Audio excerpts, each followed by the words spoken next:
Bonjour, on l'oublie un petit peu trop souvent, mais la Méditerranée, c'est aussi des enjeux en matière de biodiversité. Deux petits chiffres, juste pour situer le débat et puis laisser très rapidement la place à nos invités. Avec un peu moins de 1% de la surface des océans, la Méditerranée concentre à elle seule 10% des espèces marines, ce qui est un colossal. Alors, les sujets sont nombreux, déséquilibre des écosystèmes, disparition des coraux, de la posidodie, nouvelle espèce invasive, rejets, déchets, hausse de la température, bref, la tropicalisation, c'est le mot un peu à la mode, mais aussi la surutilisation de la Méditerranée pose beaucoup de questions en matière de biodiversité. On a souhaité regrouper des acteurs qui ont des points de vue et des points d'observation un peu différents, mais pour montrer d'abord que la mobilisation existe et puis que peut-être les solutions arrivent par l'innovation. Alors autour de nous, Christophe Avelan. Christophe Avelan, vous êtes le directeur du pôle mer Méditerranée. On va dire c'est une structure, vous nous l'expliquerez après, mais qui accompagne les entreprises, les startups, les PME, mais aussi des grands comptes dans des projets liés à l'économie durable maritime littorale. Et on reviendra tout avec des sujets de label. Et c'est tout un écosystème qui embrasse l'ensemble du pourtour méditerranéen. À côté de vous, une start-up, justement, parce que c'est important qu'elle soit présente. Charlotte Dupont, vous êtes cofondatrice de Bioceanor. Alors Bioceanor, là aussi vous le raconterez mieux que moi tout à l'heure, mais on va dire le cœur de l'offre de Bioceanor, c'est une sorte de station, je ne sais pas si on peut appeler comme ça, une station immergée, connectée, qui permet de regarder la qualité de l'eau, de faire du prédictif aussi. Oui, c'est ça, c'est important le prédictif. Voilà, aussi. et grand domaine d'application, l'aquaculture. Tout à fait. Ok. À côté de vous, un acteur de Marseille. Vous êtes implanté à Marseille et c'est 2017. Et vous, depuis combien de temps? 2017. 2017. Donc ça fait 1, 2, 3, on va calculer ensemble, ça fait 6 ans. Et à côté de vous, donc Xavier Corval, vous êtes aussi fondateur d'Ecosphère. Alors Ecosphère, on y reviendra aussi. Moi, je fais les présentations rapidement, mais Ecosphère, on va dire le cœur de votre offre, c'est l'économie circulaire, mais c'est surtout la lutte contre le gaspillage et les déchets. C'est une lutte importante, c'est une lutte qui se joue à terre, mais c'est une lutte qui a des conséquences très clairement sur la mer, et puis aussi une offre de formation avec du sur-mesure sur la Méditerranée, parce que finalement quand on est dans une région, un bassin côtier, il faut prendre en compte la mer dans l'approche. Exactement, c'est agir et comprendre pour agir. Ouais, et c'est extrêmement important parce qu'on voit vraiment, et on va le comprendre au travers de vos témoignages, qu'il y a le fait, et on est ensemble là à côté de la Méditerranée, où il fait chaud, on va avoir chaud pendant cette émission, mais c'est pas très grave, qu'il y a des spécificités qu'il faut savoir prendre en compte. Hubert Moncoudiol, dernier invité. Alors Hubert Moncoudiol, vous êtes cofondateur de Seawards. Alors Seawards, le domaine, c'est le dessalement. En arrivant avec une logique de rupture, on va dire, technologique, vous nous l'expliquerez tout à l'heure aussi, mais vous agissez sur le froid. Et là aussi, c'est un autre regard, une autre start-up, finalement, qui est en lien avec l'eau. En lien avec l'eau, avec une technologie, par ailleurs, qui avait mauvaise presse. C'est un journaliste qui le dit. Mais qui avait mauvaise presse et qui, maintenant, commence à réintéresser. Et on comprend collectivement que ouvrir un robinet d'eau, jusqu'à maintenant, ça ne nous interrogeait pas. Et ça nous interroge de plus en plus, malheureusement. Et il y a une forme de prise de conscience. Je me tourne vers vous, Christophe Avelan. Déjà, je parlais tout à l'heure du pôle que vous dirigez. Ce pôle représente aujourd'hui, à peu près en une quinzaine d'années, 500 entreprises que vous avez labellisées, accompagnées, des projets dans tous les domaines. Alors peut-être expliquez-nous déjà un peu la grande nature de ces projets que vous avez accompagnés, pour comprendre, pour les cartographier. D'accord, merci Ludovic. Le pôle est en fait, la définition c'est un pôle de compétitivité, ça a été créé en 2005 par un précédent gouvernement et ça existe depuis 18 ans donc, et j'en ai la direction depuis 2 ans. C'est un cluster tel qu'on peut le croiser un peu partout dans le monde, mais la particularité de ces clusters à la française, c'est qu'ils mélangent les grands groupes, les PME, les startups, la recherche et tous les acteurs de développement d'un écosystème qui ont un but, c'est promouvoir l'innovation et faire en sorte que cette innovation devienne une entreprise compétitive et pérenne. Et donc aujourd'hui, effectivement, dans ce cluster, nous avons à peu près 500 membres, donc des grands groupes, dont je ne citerai pas tous les noms, des PME, des startups, des laboratoires, des banques aussi, des assurances, parce que tout le monde contribue à un développement d'une économie durable. Et nous avons effectivement un processus qui permet chaque année d'amener des projets sur le devant de la scène. Et on a un comité de pilotage avec des représentants élus. Nous sommes une forme associative.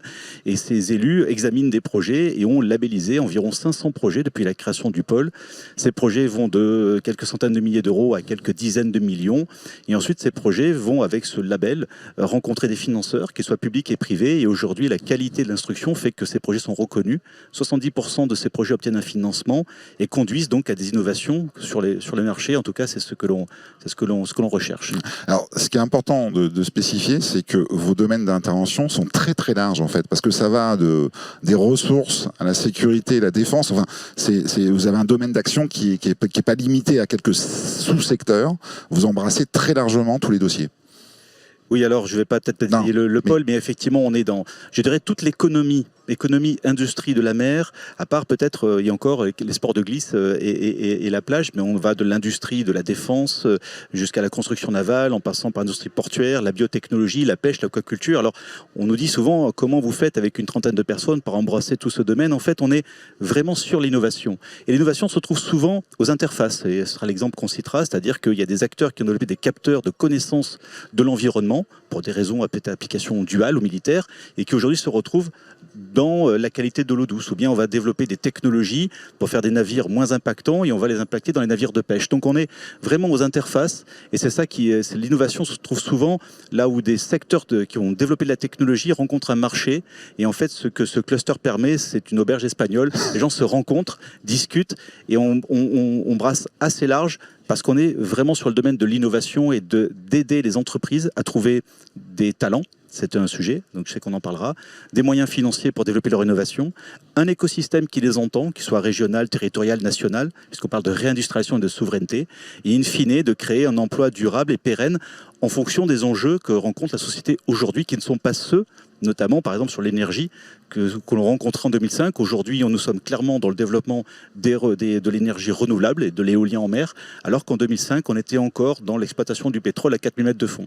Donc on accompagne toutes ces mutations et aujourd'hui, je pense que les entreprises qui sont là sont clairement des illustrations éclatantes de ce qu'on peut avoir aujourd'hui comme start-up qui ont l'avenir devant elles et qui sont en plein dans les sujets d'actualité. Alors rentrons, pour reprendre votre expression, dans l'auberge espagnole. Donc, Charlotte Dupont. Alors déjà, Océanor, parce que moi j'en ai parlé très très rapidement, c'est quoi? Ça propose quoi? Vous faites quoi? Vous travaillez avec qui? Et ça permet quoi? Alors, Biocéanor, on est vraiment spécialiste de la qualité de l'eau de mer.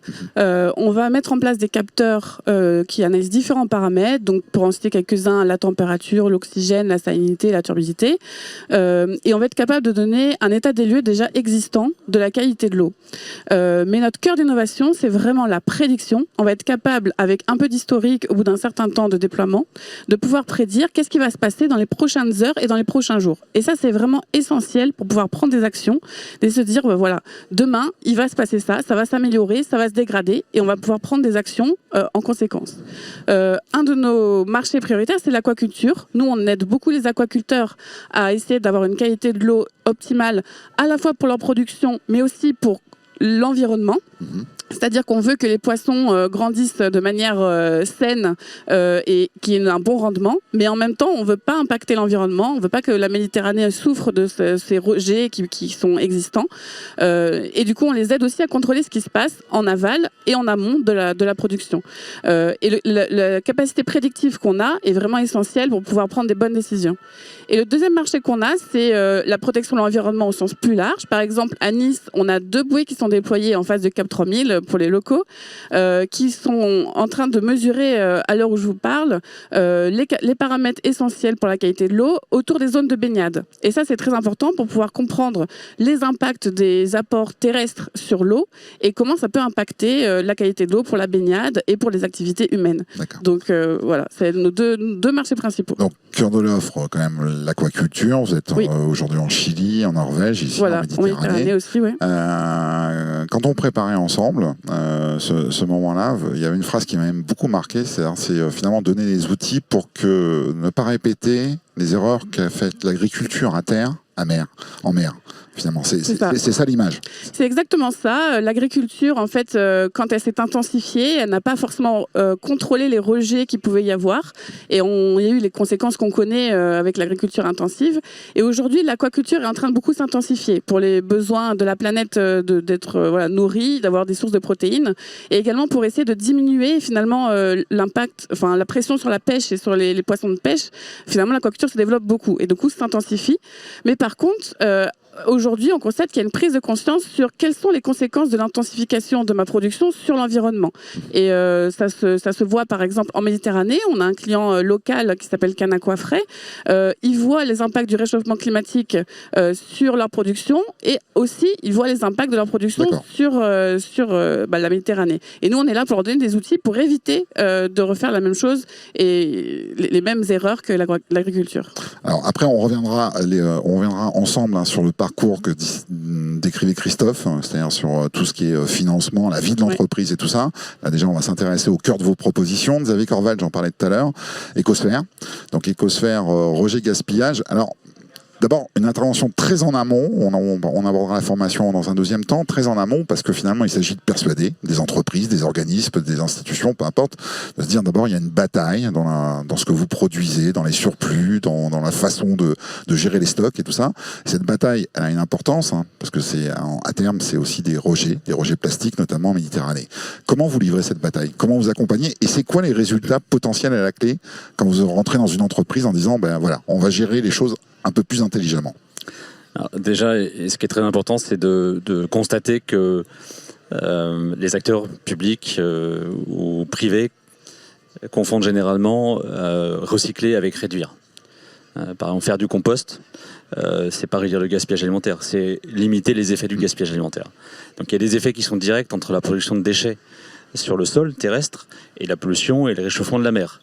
Soit les déchets sont directement rejetés dans les fleuves et dans la mer, c'est le cas des plastiques, soit les sols sont pollués, et par ruissellement, ça pollue les fleuves et ça pollue la mer.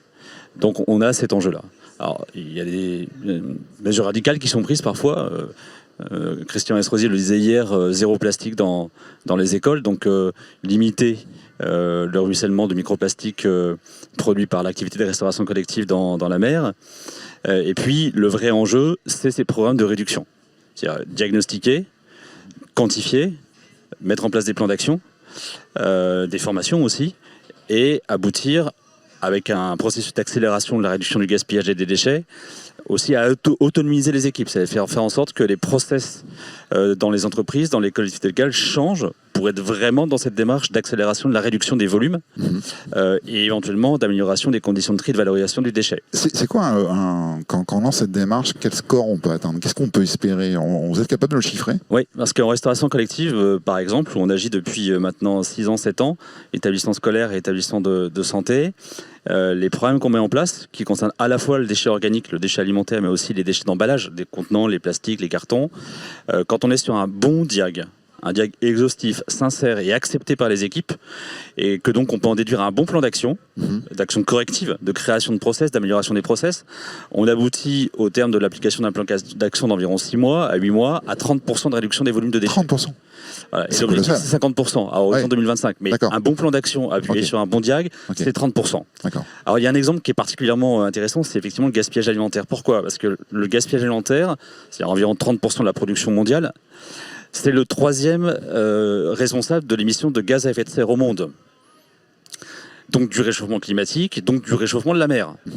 Donc de la destruction, c'est un facteur de destruction, le réchauffement de la mer et des températures de la mer, de destruction de la biodiversité. Et par exemple, ici, on a une herbe aquatique en Méditerranée qui s'appelle la Posidonie, qui est l'herbe aquatique la plus importante dans notre mer, qui à la fois produit de l'oxygène, mais aussi absorbe de 10 à 40%, selon les lieux, du gaz à effet de serre produit. Et donc en fait, sur cette jonction entre terre, ciel et mer, sur le gaspillage alimentaire, on a un gaspillage qui est produit sur terre, qui va venir abîmer et réchauffer le ciel, avec une conséquence directe sur le réchauffement de la mer, destructeur de biodiversité et donc accélérateur du réchauffement climatique. Donc l'enjeu de la réduction, là, il est évident, il est fondamental. Ouais, 30%, en tout cas, c'est colossal. C'est-à-dire, non, mais c'est pas de la mesurette, c'est pas des petits résultats, parce que 30%, c'est extrêmement concret. Hubert Moncondul, Seawards. Alors Seawards, donc je le disais en préambule, dessalement. Alors peut-être déjà le petit moment techno, mais c'est important de rentrer dedans parce que à la fois c'est une techno quand on entend parler qui semble extrêmement simple et en même temps pas que. Alors expliquez-nous, parce que vous arrivez avec une logique de rupture technologique sur un marché honnêtement qui dormait sur une technologie depuis des décennies, la même. Oui, une technologie qui dormait et une technologie aujourd'hui, dire dessalement, c'est presque un gros mot. Exactement. Dans le domaine de la protection de l'environnement, parce que les technologies actuelles, qui sont des technologies qui sont loin d'être récentes, ont un impact très négatif sur l'environnement en termes d'émissions de CO2, mais surtout en termes de rejet dans les océans, de saumure chimiques dû à ces technologies d'osmose inverse principalement. Aujourd'hui, nous, on utilise une technologie de rupture totale qui s'appelle la cryosséparation. Quesaco. La cryoséparation, nous glacifions de l'eau de mer. Comme tout le monde sait, l'eau pure se glacifie à 0 degré. Un glaçon commence à se solidifier à 0, tandis qu'une eau qui est chargée en sel se solidifie à température de -3, -4 degrés. Donc nous avons un phénomène de cryologie de l'ensemble des flux d'eau de mer. Les cristaux d'eau pure se forment, deviennent solides, l'eau chargée en sel reste liquide, et vient un phénomène de flottation et de séparation. Nous isolons les cristaux d'eau pure, qui sont donc de l'eau douce qui reste légèrement chargée en sel. On est à 250 ppm de sel, ce qui permet que l'eau soit potable et utilisable pour les populations. D'accord. Le dessalement, je le disais tout à l'heure, un peu mauvaise presse, évidemment, vous confirmez, d'autant plus qu'on croyait franchement que c'était une solution très exotique vue de France. C'est-à-dire, on imaginait dans certains endroits sur lesquels l'eau est rare. Et finalement, là, la question, elle devient plus immédiate au fur et à mesure qu'on traverse des périodes de sécheresse et que l'accès à l'eau est quelque chose de compliqué. Est-ce que du coup, il y a une forme de bienveillance et de compréhension quand, dans les années 2020, on arrive en disant, tiens, et si on se lançait sur le marché du dessalement de l'eau en France, en Méditerranée?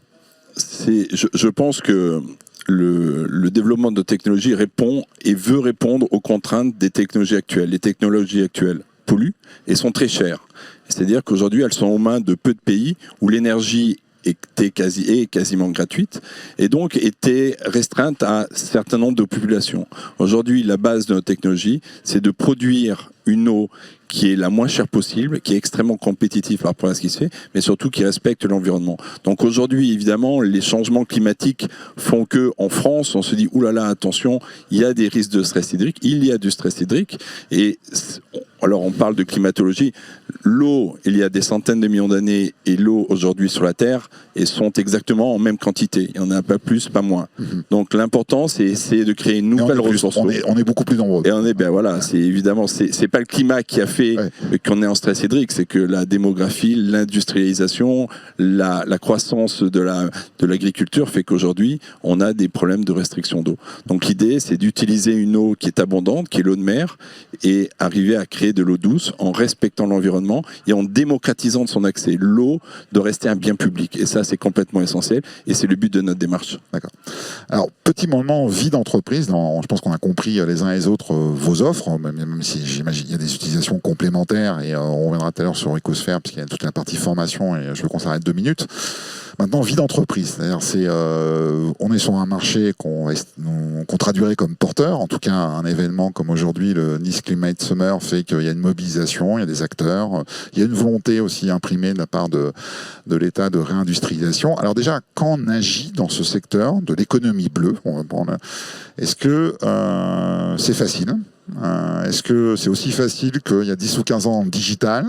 Est-ce qu'on arrive à persuader? Est-ce que comment se passe le financement et tout ça? Alors déjà, premier regard, parce que derrière, et je glisse cette question, on est sur des technologies qui peuvent poser, par ailleurs, à terme, des vraies questions de souveraineté, avec des technologies qui peuvent être extrêmement importantes pour un pays, pour un territoire, et pour des biens qui concernent finalement nos fonctions primaires humaines.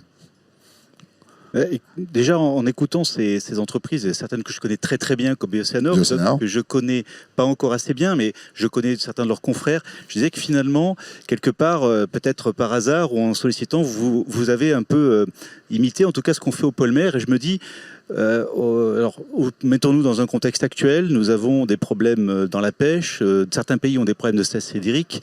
Certains ont des problèmes de pollution d'eau. Et je me dis, par exemple, dans une zone qui pourrait être en Polynésie, en Égypte, en Grèce, parce qu'on a rencontré aussi des gens au Nice Climate Summit de ces pays-là, on leur dit, écoutez, votre zone de pêche qui pose un problème aujourd'hui avec la population, puisqu'elle est polluante, parce qu'il y a de la surpêche, parce qu'elle prend de l'eau, parce que l'eau est nécessaire au processus industriel. Écoutez, vous avez là quelqu'un qui est déjà capable de faire un bilan, qui fait un bilan de l'impact, ce qu'il faut réduire en amont pour ensuite, une fois qu'on a réduit, on a des solutions moins gourmandes en énergie et on peut poser des solutions. Et vous avez par exemple une solution de production d'eau localement qui va utiliser une énergie peut-être gratuite et disponible et renouvelable qui peut être du panneau photovoltaïque ou de l'éolien à terre ou en mer. Et puis votre pêcherie, peut-être la transformer en une zone aquacole, mais pour rester cohérente aussi avec l'écosystème, développer une aquaculture durable qui peut être notamment mesurée et impactée. Et derrière, effectivement, ils vont nous dire, OK, c'est très bien, mais comment on finance tout ça? Et si, ça c'est notre job au niveau du pôle mer, si on est en capacité de dire ces entreprises sont des entreprises françaises qui créent de l'emploi, qui créent de la richesse, on va solliciter les autorités publiques et privées pour leur dire, nous avons là un outil de souveraineté, parce que je suis persuadé que ça, une solution qui s'adapterait en Corse ou à Nice, s'adapterait parfaitement en Égypte, en Polynésie, au Mexique. En fait, vous êtes en train de nous dire que le marché est mondial, quoi, en fait, quelque part. Non, mais... C'est un petit peu leur intérêt de leur ouvrir des marchés déjà, en Europe et à l'international et de leur dire on finance l'innovation, la R&D et votre développement international. Je reviens maintenant sur la vie, le parcours, la trajectoire de ces entreprises. C'est-à-dire d'abord exister, puis exister c'est d'abord obtenir du financement, c'est parfois être capable de discuter avec des grands comptes, c'est parfois avoir des subventions et tout ça. Quel est l'état des lieux là-dessus? Est-ce qu'on y est? Est-ce qu'il y a encore du chemin à parcourir? Est-ce qu'il y a beaucoup de choses encore à imaginer et il faut aller plus vite et plus loin? Alors les choses existent depuis des années, mais elles se modernisent. On n'est pas un think tank, on est là pour aider les entreprises. Mais quelque part, on a cette capacité de représenter la voix de ces 500 acteurs qui disent nous voulons développer ça. Ça discute avec les collectivités et on a une écoute au niveau de l'État vers différents ministères ou le secrétaire général à la mer ou le secrétaire ou le SG maire ou le secrétaire d'État rattaché à la première ministre, avec l'Europe et avec les collectivités, avec la métropole de Nice, avec l'autorité régionale qui entendent ces entreprises sur deux volets. D'une part, elles sont utiles pour le territoire parce qu'elles créent de l'économie et de l'emploi, et elles ont peut-être des solutions utiles aussi pour leur territoire. Et donc, on est entendu, et elles débloquent des moyens et des fonds. On les aide à développer leur stratégie et leur vision, et j'espère qu'en face, elles ont aussi des écoutes et des ententes pour justement trouver du lieu d'accueil, l'immobilier d'entreprise, du soutien financier public, du soutien financier privé qui est rassuré par l'appui public, et derrière, comme je le dis, l'ouverture au marché, au partenariat, entre eux et vers l'externational. Donc ça existe, c'est pas facile, il faut se moderniser, mais je crois qu'on a passé aussi plusieurs crises et plusieurs chocs, les deux dernières étant les Covid et les guerres successives, notamment avec la pression sur l'énergie, où aujourd'hui on a envie d'avoir des produits durables et des produits de souveraineté, on en a besoin. Ok, alors là-dessus il y a deux retours, j'allais dire, c'est pas opposé d'ailleurs, c'est pas importe les trajectoires, donc Hubert Moncoudieu, là-dessus, vous dites, parce que vous êtes vraiment sur quelque chose, c'est de l'industrie derrière. On est sur de l'industrie. Oui, c'est de la rupture technologique industrielle. Ouais. Et donc on a... Et c'est le parcours du combattant? C'est le parcours du combattant, c'est toujours le parcours du combattant. Il y a des envies, des enjeux au plus haut niveau de la politique en France, que ce soit France 2030, au niveau du secrétariat de la Première ministre également, il y a des envies de faire. Mais quand on développe de la technologie, de l'innovation au niveau industriel, on n'est pas aidé, on n'est pas supporté. Faire de l'amorçage dans l'industrie au niveau de l'innovation, c'est quasiment impossible en France aujourd'hui. Pourquoi ça fait peur? Ça fait peur, c'est pas dans la culture. L'industrie, ça prend du temps. On a un go-to-market qui est beaucoup plus long. Il y a des risques industriels qui sont beaucoup plus importants que d'avoir deux personnes qui développent du digital dans un bureau. Et on peut le comprendre. La volonté du gouvernement est véritablement, de la BPI, est véritablement d'aider l'innovation dans l'industrie. France 2030, une des réponses est là. Notre président de la République a dit qu'il faut perdre de l'argent en sidant, en tout cas en donnant les sociétés en amorçage. Donc nous, on a fait des levées 100% privées Quand on a des fonds propres, l'environnement change un petit peu parce qu'on a des acteurs comme la BPI qui viennent, via des prêts, peuvent nous aider à soutenir et à développer notre go-to-market. Mais aujourd'hui en France, c'est encore très très compliqué et il faut arriver à faire le maillage entre nous, start-up sur le terrain, et les décisions gouvernementales qui sont prises. Il y a une vraie volonté de l'État d'aider, mais au milieu, il y a un écosystème qui n'est pas facile à matcher les volontés et ce qui est fait dans la réalité. D'accord. Charlotte Dupont, Bioceanor, meilleur vécu, on va dire, de la séquence. Mais après, à chaque entreprise, sa trajectoire, une fois de plus. C'est ça. Alors, nous, on n'est pas autant sur l'industrialisation, donc on n'a pas le même vécu, le même ressenti. Nous, on bénéficie de deux choses. On est à la fois dans l'économie bleue, donc comme nous tous ici, mais on est aussi beaucoup sur le digital. Donc, on a les deux, finalement, qui font qu'on est Vous avancez sur ces deux pieds-là, finalement. Voilà, on est très écoutés et finalement, c'est les solutions qu'on propose, c'est des choses qui sont attendues. Et il y a beaucoup, en fait, même le pôle maire, par exemple, quand il labellise un de nos projets, tout de suite, ça va nous aider à obtenir du financement et à être écouté. On vient de finir notre deuxième levée de fonds là, au mois de juin de 2 millions d'euros. Finalement, la combinaison digitale économie bleue, c'est quelque chose qui est bien perçu, qui a du sens, qui combine des technologies de rupture digitale avec la protection de l'environnement. Donc nous, on a eu un parcours plutôt bienveillant où on a eu peu de difficultés à obtenir du financement, à la fois des projets de recherche pour finir de développer nos produits et à la fois du financement type levée de fonds en fonds propres. Donc pour nous, finalement, c'était un bon parcours économie bleue bienveillant. D'accord. Alors, je reviens.